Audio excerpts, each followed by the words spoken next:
Estamos de regreso en América Noticias junto a La Resistencia con Miguel Cosío.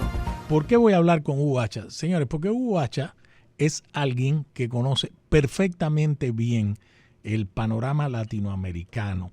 Conoce de historia, conoce de política y es director de investigación de la Fundación para los Derechos Humanos en Cuba.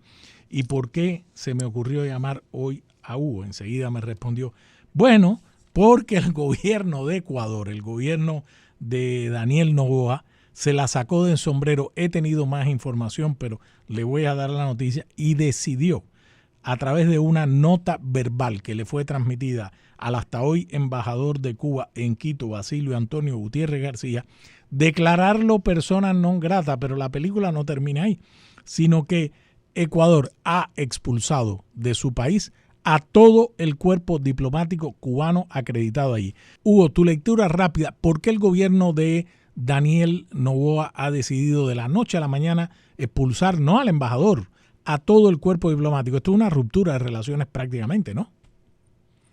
Bueno, en la práctica sí, de acuerdo a la praxis del derecho internacional público. Pero, a ver, como indicaste muy bien, apreciado Miguel, las verdaderas razones no las vamos a saber aún. Las sabremos con certeza, pero no en este momento. Si tú me permites una especulación basada en antecedente. Primero, algo que conoces perfectamente.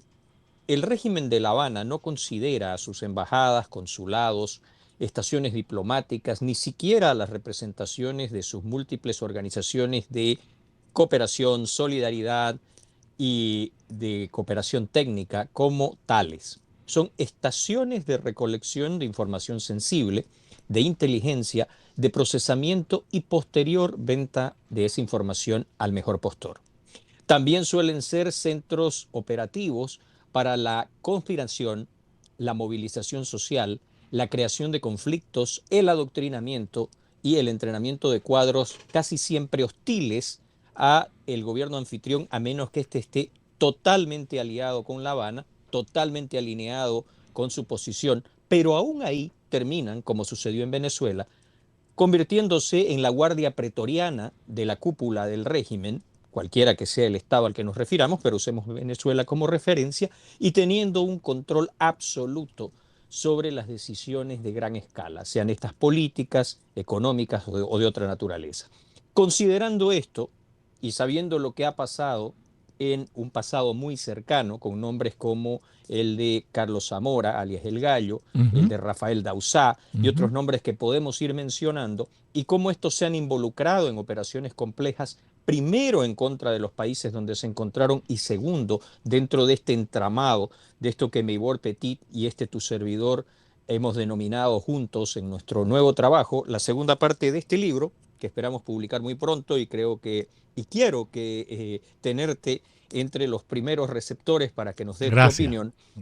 El ecosistema criminal en el cual La Habana está muy integrado tiene en estas, reitero, estaciones diplomáticas, por llamarlas de una forma formal, ¿no es cierto?, uno de sus principales componentes. No me extraña a la luz de algunos hechos. El presidente Noboa ha dicho, alarmado, de que Ecuador se ha constituido hoy en la puerta de salida de más del 70% de la cocaína que pasa hacia los Estados Unidos. Eso ya de por sí no voy a entrar en precisiones ni en discusión, esto es lo que ha dicho el propio presidente Noboa, pero si estuviera aún parcialmente cierto, marca una situación que es preocupante. Y por el otro lado, tú lo sabes muy bien, desde aquellos ya lejanos días de la causa número 1 y número 2, desde la ejecución de Ochoa, desde lo que le pasó a los de La Guardia, desde el departamento marihuana, cocaína, hasta nuestros días, no mucho ha cambiado y La Habana sigue considerando, como lo probaron Roberto Suárez, como lo probó Carlos Leder,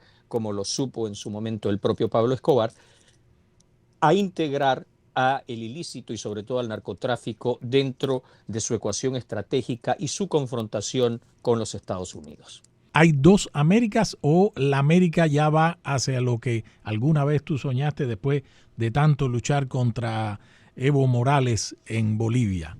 Yo quiero creer que esta iniciativa tiene que ver con ese sueño, apreciado Miguel, con un sueño que no es una cuestión de alineamiento ideológico, es una cuestión de coherencia principista, una América sin dictaduras. ¿Qué tan difícil puede ser para la izquierda latinoamericana esta comprensión? aparentemente muy difícil.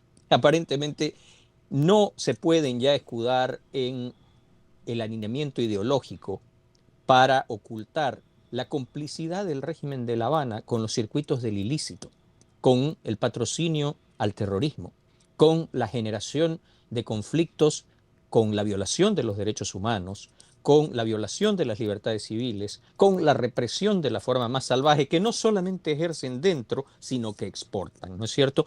Entonces, me parece, por un lado, preocupante. Mencionaste a Claudia Sheinbaum. ¿Qué podemos decir de la señora Sheinbaum que no se puede haber dicho de su predecesor Andrés Manuel López Obrador?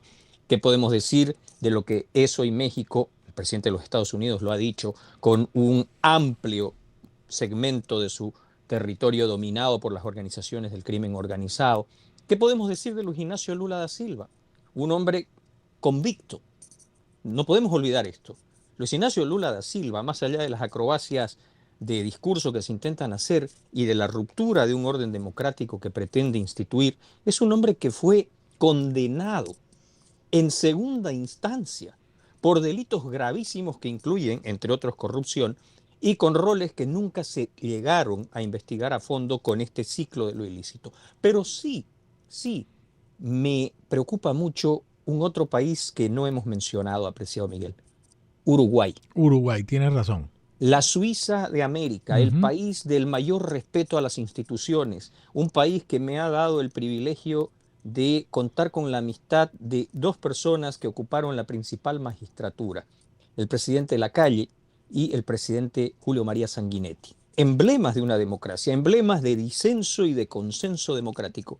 Hoy día con Yamandú Orsi, el Uruguay, que se convierte en una puerta de entrada para operaciones de inteligencia y operaciones sofisticadas de, otra vez, el régimen de La Habana, que se involucra en el tema de la cuestión de ese narcotráfico que baja por el sistema de la hidrovía Paraguay-Paraná, que ha hecho hoy del puerto de Montevideo un hub de crimen transnacional organizado, es un país que debería entrar en esta lógica. ¿Qué creo yo que va a pasar en Trump Doral, apreciado Miguel? Otra vez es lo que en inglés podríamos denominar un educated guess. Me parece que los Estados Unidos va por algo que rara vez se ha dado en nuestro hemisferio: la construcción de un consenso principista.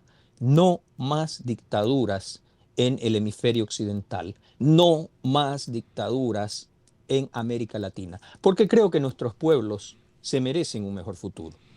Hugo Hacha, señores, director de investigaciones de la Fundación para los Derechos Humanos en Cuba.